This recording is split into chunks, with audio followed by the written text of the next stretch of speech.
The Great Hall of Station Prime was the largest room ever built in space. It floated at the center of the galaxy, far from any star or planet. 12 species had worked together to build it over 200 years. The walls were made of crystal that showed the stars outside. The ceiling rose so high that clouds sometimes formed near the top. Ambassador Una walked into the hall with her head held high. She was a small woman with black hair tied behind her head. Her uniform was simple and dark blue. She had no gold or silver decorations like the other ambassadors. Humans had joined the Galactic Council only 15 years ago. They were still the youngest species in the Alliance. The hall was already full when she arrived. 12 circular tables floated in the air, each one holding a delegation from a different species. The Velans sat at the highest table. They were tall creatures with gray skin and 4 arms. Their eyes were completely black, and they never blinked. The Tauric delegation sat across from them. They looked like giant insects with hard shells and sharp claws. The Nema were there too, floating in tanks of water because they could not breathe air. Una took her seat at the human table. It was the smallest table, placed at the lowest level. She did not mind. She had learned that the other species looked down on humans. They thought humans were weak and primitive. They thought humans had only joined the council because of luck. The great bell rang 3 times. This meant the meeting was starting. Fleet Commander Tovik rose from the Tauric table. He was the leader of the Alliance military. His shell was dark green, and his eyes glowed yellow in the dim light. "We are here to discuss the invasion of Colony Myra 7, Tovik said. His voice was deep and harsh like rocks grinding together. "The Velan Empire has attacked our people. They have killed thousands. They have taken the planet for themselves." The hall erupted in angry voices. The Nema splashed in their tanks. The Tauric clicked their claws. Even the quiet helm species, who looked like walking trees, shook their branches in anger. Una stayed silent. She watched and listened. This was her way. "We must respond with force," Tovik continued. "I propose we send a fleet of 10,000 soldiers to take back Myra 7. We will crush the Velan invaders and show them the strength of our alliance." The Velan ambassador laughed. He was a creature named Baros, and he was known for his cruelty. 10,000 soldiers? He said. "You will need more than that. We have 800 of our finest warriors on that planet. They will tear your army apart." "Then we will send 20,000, Tovik replied. "We will send 50,000 if we must." This went on for hours. The species argued about how many soldiers to send. They argued about which species would lead the attack. They argued about who would pay for the ships and weapons. Nobody could agree on anything. Una waited. She knew this was how the council always worked. They talked and talked, but did nothing. Meanwhile, innocent people on Myra 7 were dying. Finally, she stood up. The hall fell silent. It was rare for humans to speak at these meetings. Most species did not care what humans had to say. "I have a different proposal," Una said. Her voice was calm and clear. Tovik looked down at her with his glowing eyes. "Speak, human. What do you suggest?" "Send 1 Marine," Una said. The silence lasted only a moment. Then the entire hall burst into laughter. The Velan laughed the loudest. Ambassador Baros slapped all 4 of his hands on the table. "1 soldier?" Baros said between laughs. "Against 800 Velan warriors? Are humans so stupid?" Una did not smile. She did not frown. She simply waited for the laughter to stop. "1 Marine," she repeated. "But send 2. The second one will carry the bodies." The laughter died. Something in her voice made them stop. Something cold and certain. Tovik leaned forward. "You are serious?" "I am. You are suggesting that 2 humans can defeat 800 Velan soldiers?" No, Yuna said. I am suggesting that one human can defeat 800 Velen soldiers. The second one is there for cleanup. Barrows stood up from his table. His black eyes reflected the starlight from the walls. This is an insult, he hissed. You mock us. I do not mock anyone, Yuna said. I am offering a solution. Your council has argued for 6 hours and decided nothing. People are dying while you talk. Let me send my Marine. If he fails, you lose nothing but 2 human lives. If he succeeds, you save thousands of soldiers and billions in resources. The hall was quiet now. The species looked at each other. They were thinking about what she said. Why would you offer this? Tovik asked. What do humans gain? Yuna smiled for the first time. It was not a warm smile. It was the smile of someone who knew something others did not. Respect, she said. When my Marine is finished, you will never laugh at humans again. Tovik studied her for a long moment. Then he nodded slowly. Very well, Ambassador. We will accept your offer. Send your Marine. But when he dies, do not ask us for help. He will not die, Yuna said. He has never failed a mission. He will not start now. What is this Marine's name? Tovik asked. Staff Sergeant Park Ji-hoon, Yuna said. And Fleet Commander, I suggest you remember that name. The galaxy will be speaking it soon. She turned and walked out of the Great Hall. Behind her, the 12 species watched in silence. Some thought she was crazy. Some thought she was lying. But a few of them felt something they had not felt in a long time. But Ambassador Barrows turned to his assistant. Find out everything about this Park Ji-hoon, he whispered. I want to know who we are dealing with. His assistant nodded and hurried away. But deep down, Barrows already knew the truth. He had seen the look in Yuna's eyes. It was the look of someone who had already won. The war for Myra 7 was about to begin. And humanity was about to show the galaxy what they were truly capable of. The sun was setting over the Pacific Ocean when the message arrived. Park Ji-hoon was sitting on the beach near his small house in Korea. He was watching the waves and drinking tea. It was his first day off in 3 months. His communicator beeped. He looked at the screen and saw the words he knew would come someday. Priority 1 mission. Report immediately. Ji-hoon finished his tea slowly. He did not rush. He had learned long ago that rushing led to mistakes.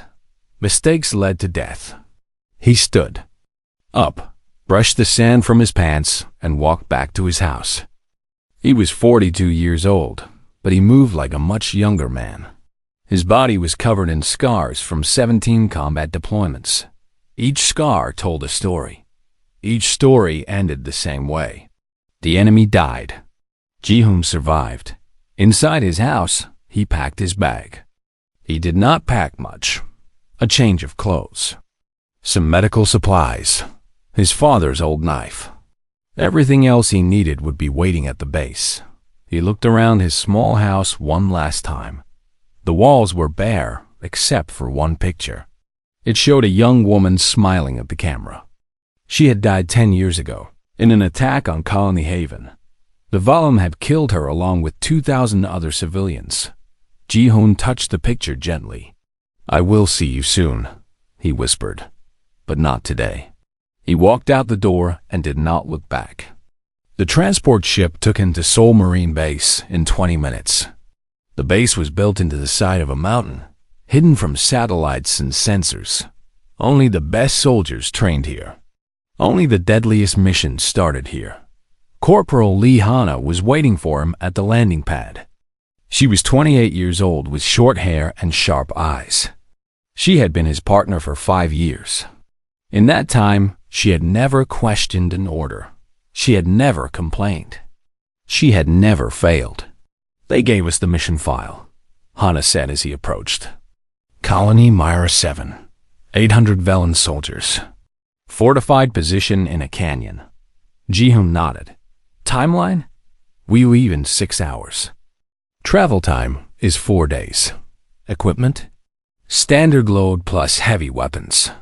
They are letting us choose whatever we want. Ji-hoon almost smiled. That meant the brass was serious. Usually, they limited what soldiers could take on missions.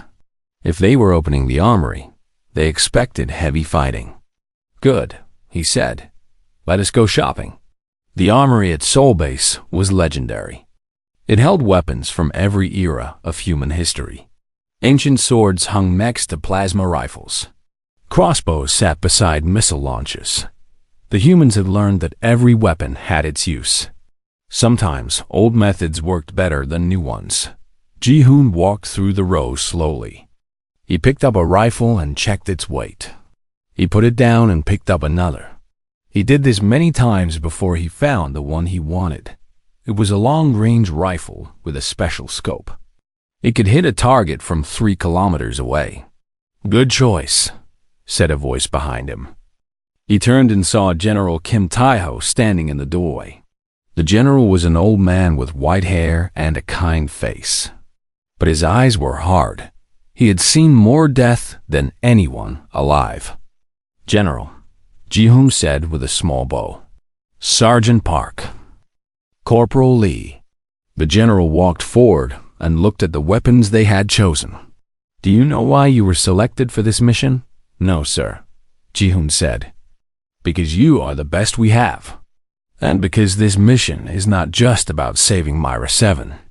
It is about sending a message. Hana stepped forward. What kind of message, sir? The general turned to face her. For 15 years, the galaxy has looked at humans like we are children. They think we are weak. They think we are soft.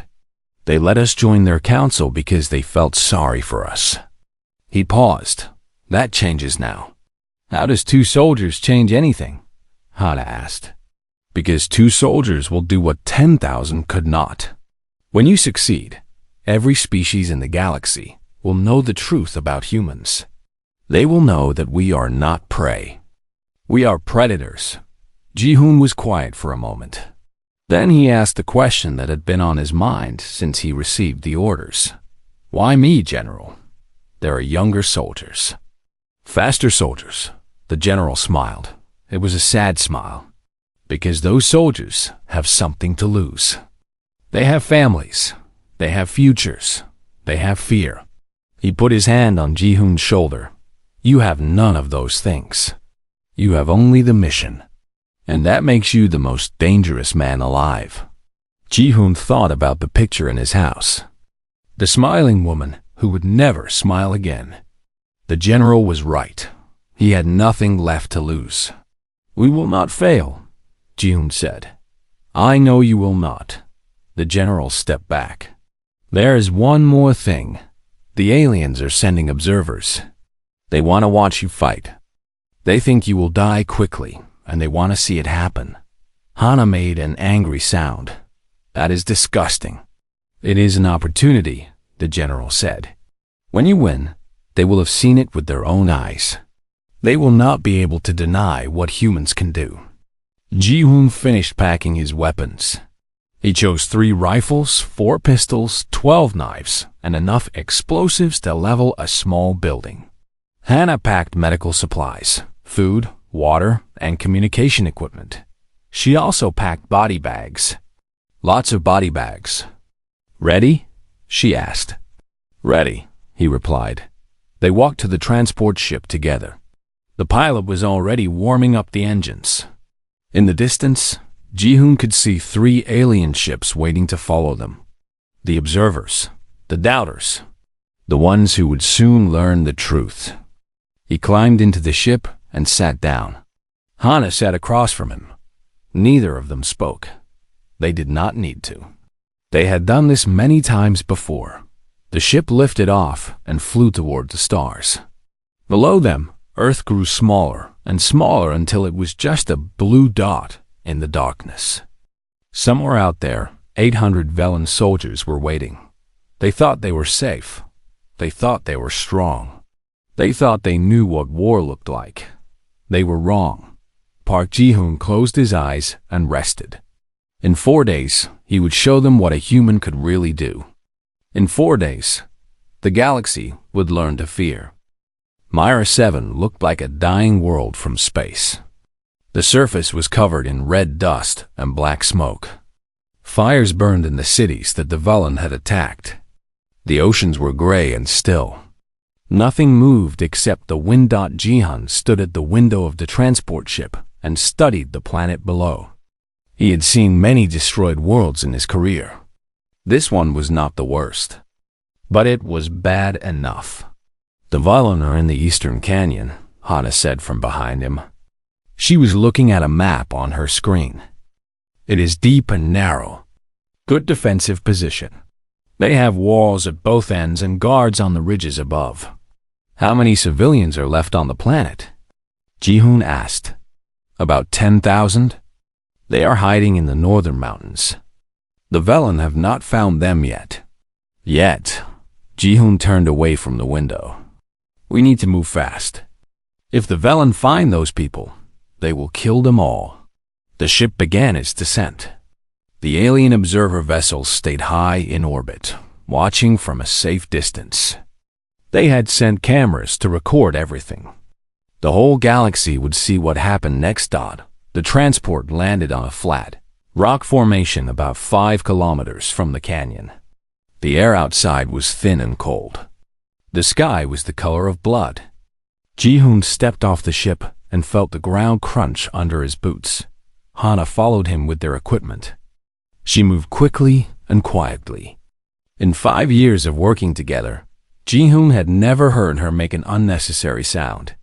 Set up base camp here, Ji-hoon said. He pointed to a group of large rocks that would provide cover. Stay hidden. Monitor communications. If I do not contact you in 12 hours, call for extraction. Hana nodded. Then she hesitated. Ji-hoon. He looked at her. Be careful.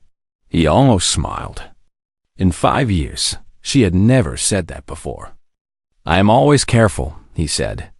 That is why I am still alive. He checked his weapons one final time. The long rifle on his back. 2 pistols at his sides. 6 knives hidden in his clothes. A bag of explosives on his belt.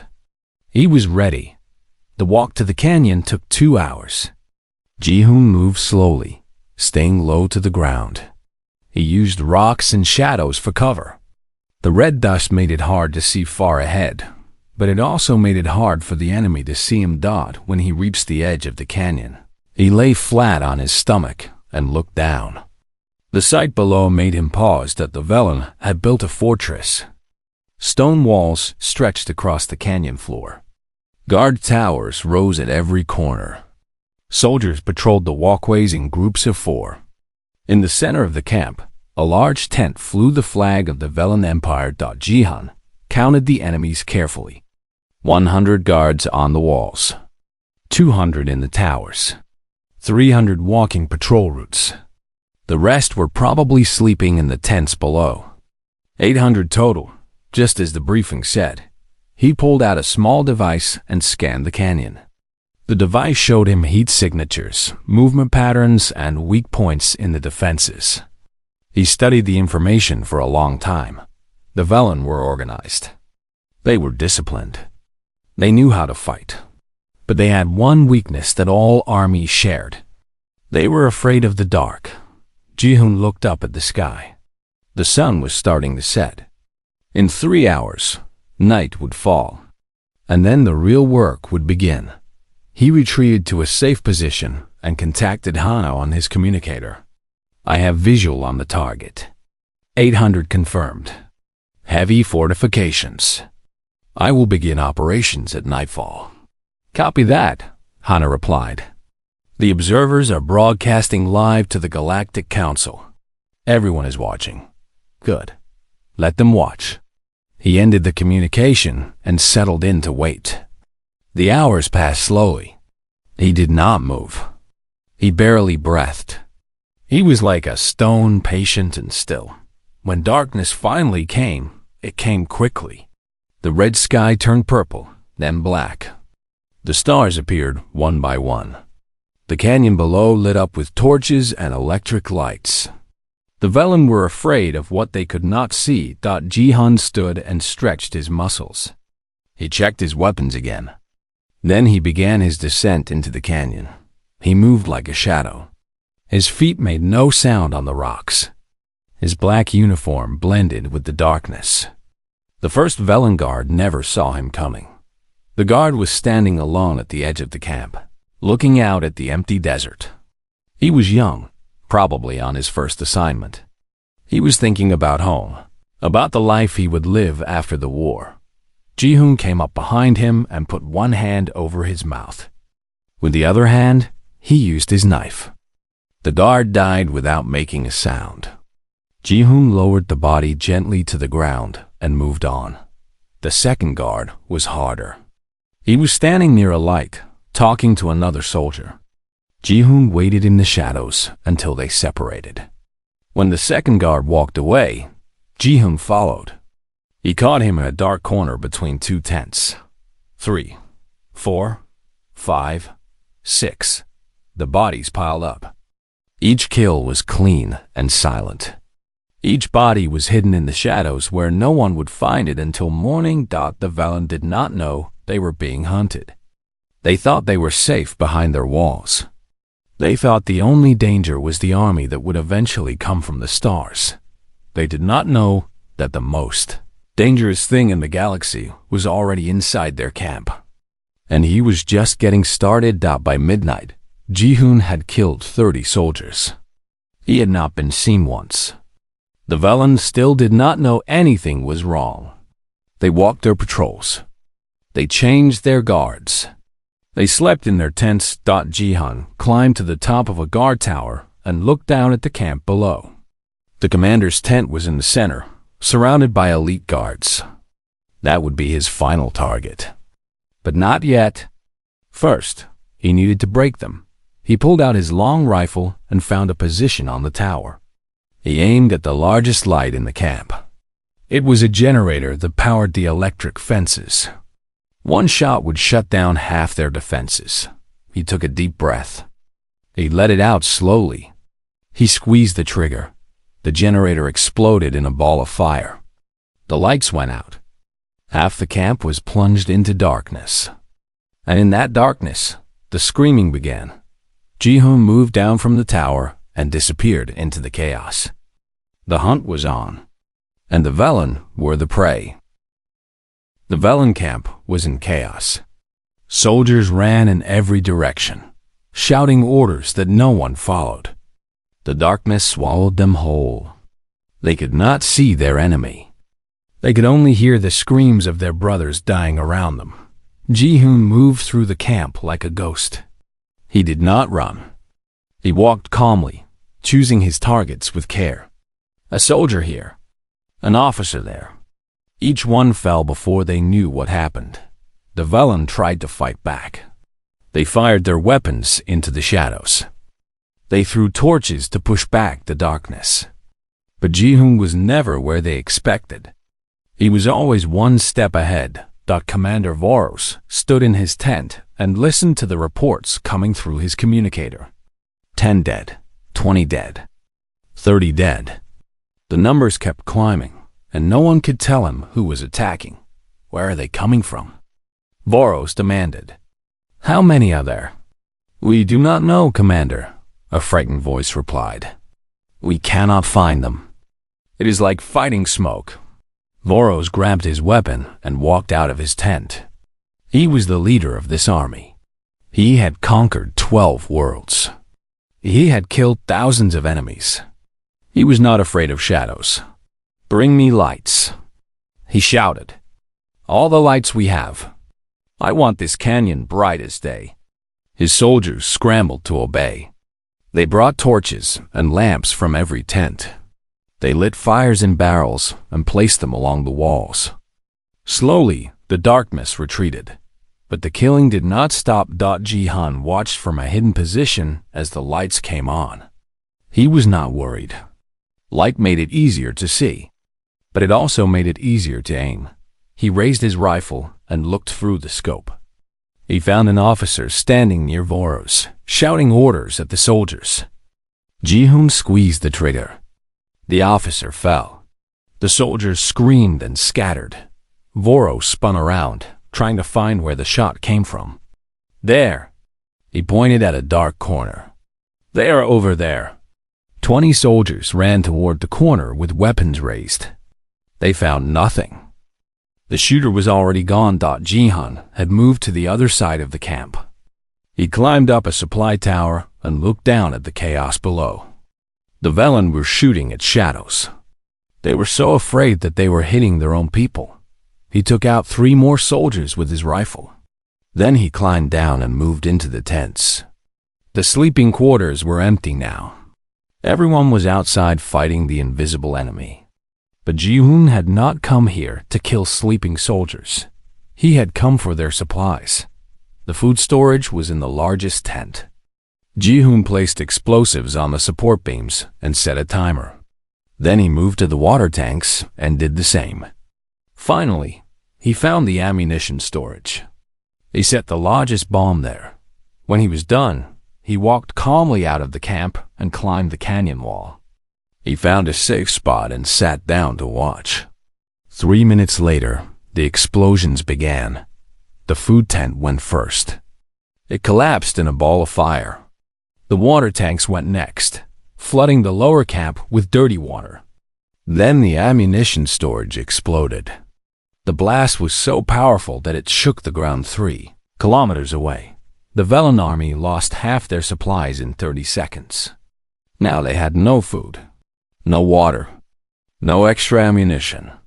They were trapped in a canyon with an enemy they could not see, and they had nothing left to fight with. Ji-hoon contacted Hana on his communicator. Phase 1 complete. Supplies destroyed. Enemy casualties estimated at 150. Copy that, Hana replied. Her voice was steady, but he could hear the amazement underneath. The observers are going crazy. They keep asking if there are more humans hiding somewhere. They do not believe one person did all this. Let them wonder, Ji-hoon said. I am moving to Phase 2. Phase 2 was psychological warfare. Ji-hoon had learned long ago that killing the body was easy. Breaking the mind was harder. But once the mind was broken, the body would follow. He spent the rest of the night moving through the canyon like a demon. He left messages for the Velen to find. Bodies arranged in patterns. Weapons left standing in the ground. The Velen flag torn and burned.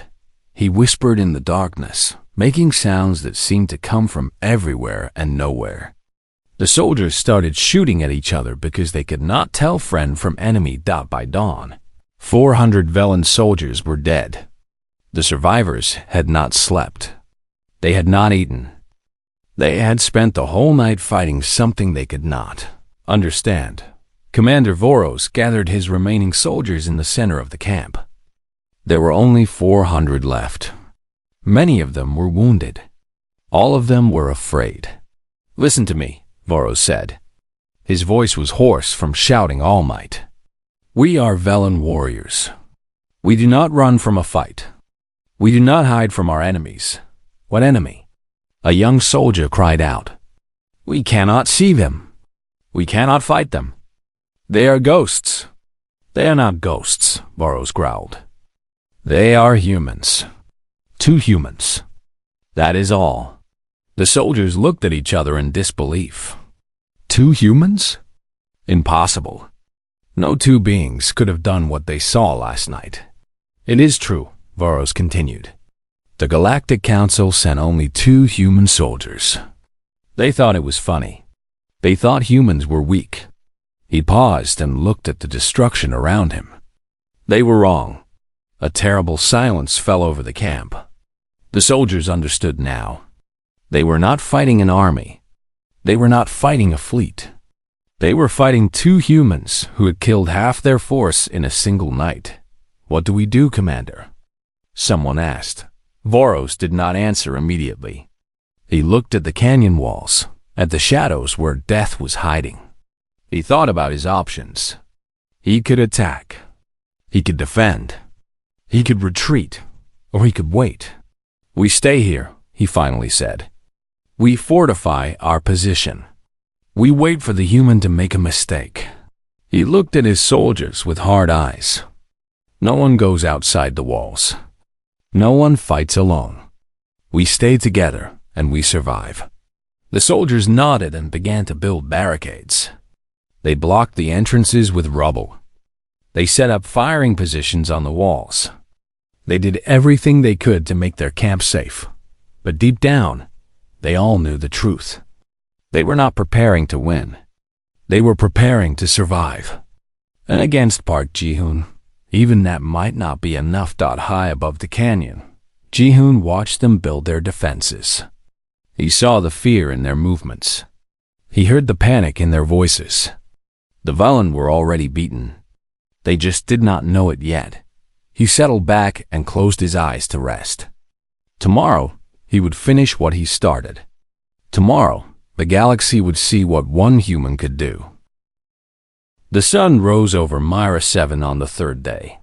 The sky was still red, but now it seemed different. It seemed like the color of blood.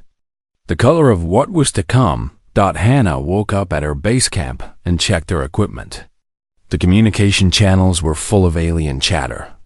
The observers could not believe what they were seeing. They kept asking the same questions. How is this possible? How can one human do this? She smiled and began packing her transport sled.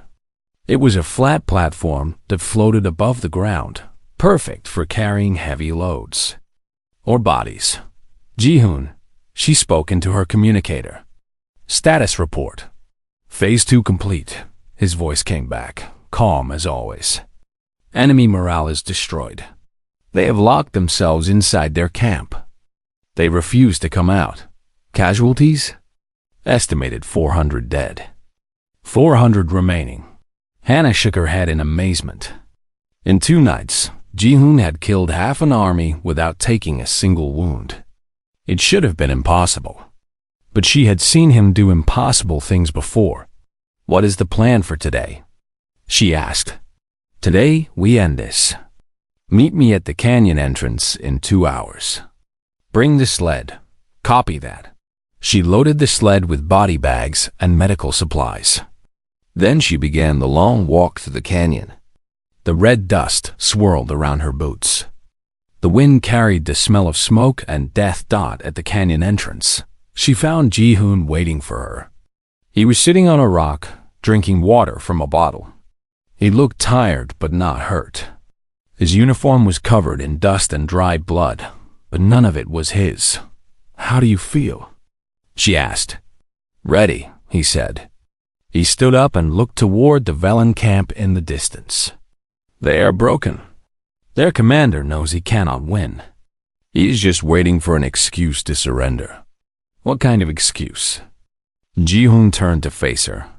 His eyes were cold and empty, like windows into darkness. He needs to see that fighting is hopeless. He needs to know that resistance means death. He paused. "I will show him." They walked into the canyon together. Hannah pushed the sled ahead of her while Ji-hoon moved in front. The canyon walls rose high on both sides, blocking out most of the sunlight. The air was cold and still.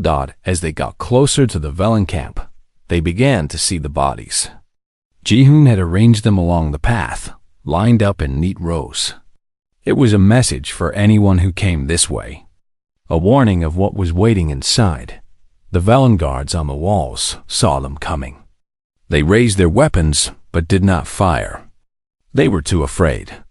They had seen what happened to everyone who tried to fight the human. Ji-hoon stopped 50 meters from the main gate. He stood in the open, making no attempt to hide. Hannah stopped behind him with the sled. "Commander Voros." Ji-hoon called out. His voice echoed off the canyon walls. "I know you can hear me. Come out and face me." There was a long silence. Then the gate opened slowly. Commander Voros walked out alone. He was a tall creature with gray skin and 4 arms. His black eyes reflected the red sky above. "You are the human," Varro said. It was not a question. I am one human. Varros looked at Hana and the sled behind her, and one to carry the bodies. Just like the ambassador said, she spoke the truth. Varros was quiet for a moment.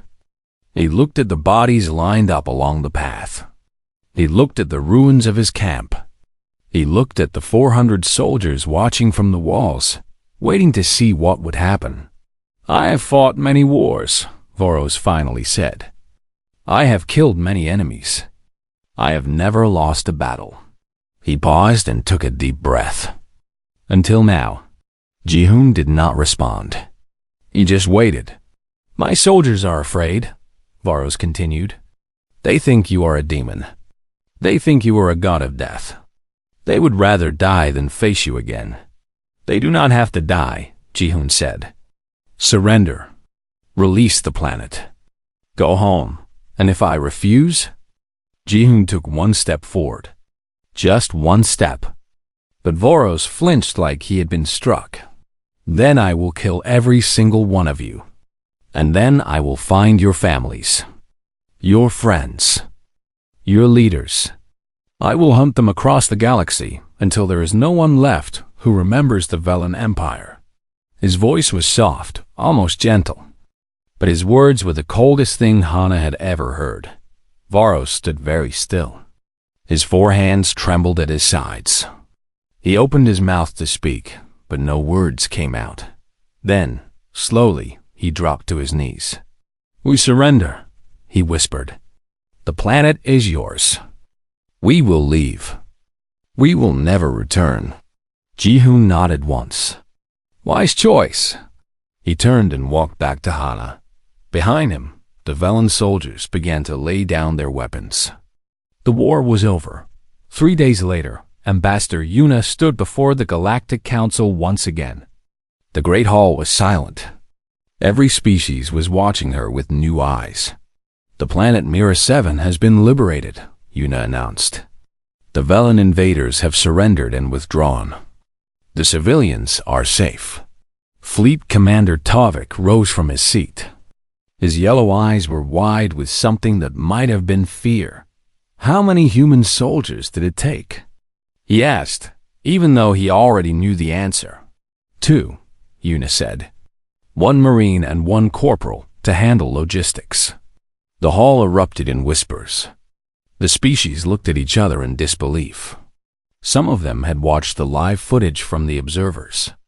They had seen what Park Ji-hoon did with their own eyes. But they still could not believe it. This changes everything, Tavik said slowly. If 2 humans can defeat 800 Velen warriors, then what? Yuna interrupted. Then you should be afraid of us? She shook her head. No, you should be glad that we are your allies. She looked around the hall at the 12 species. Some of them had mocked humans for 15 years. Some of them had treated humanity like children. None of them were laughing now. Humans do not want to conquer the galaxy, Yuna continued. We do not want to destroy other species. We want peace. We want cooperation. We want to build a better future for everyone. She paused and let her words sink in. But if anyone threatens our people, if anyone hurts our friends, if anyone tries to take what is ours, she smiled that cold smile again. Then we will show you what we are capable of, and you will not like what you see. Tavik cleared his throat. Ambassador, I have one more question. Ask, how many Marines do humans have? Yuna thought about the question for a moment. She thought about Park Ji-hoon, who was probably already back on Earth, drinking tea and watching the waves. She thought about the thousands of other soldiers, just like him, ready to fight at a moment's notice. Enough, she finally said. We have enough. She turned and walked out of the hall. Behind her, the galaxy had changed forever. The humans were no longer children. They were no longer weak. They were something else entirely. They were the deadliest species in the universe. And everyone finally knew it. Far away, on a beach in Korea, Park Ji-hoon looked up at the stars. Somewhere out there, the Velen were telling stories about the demon who hunted them in the darkness. Somewhere out there, species were warning each other to never anger the humans. He smiled softly and finished his tea. It was just another mission. Just another day. But for the rest of the galaxy, nothing would ever be the same again.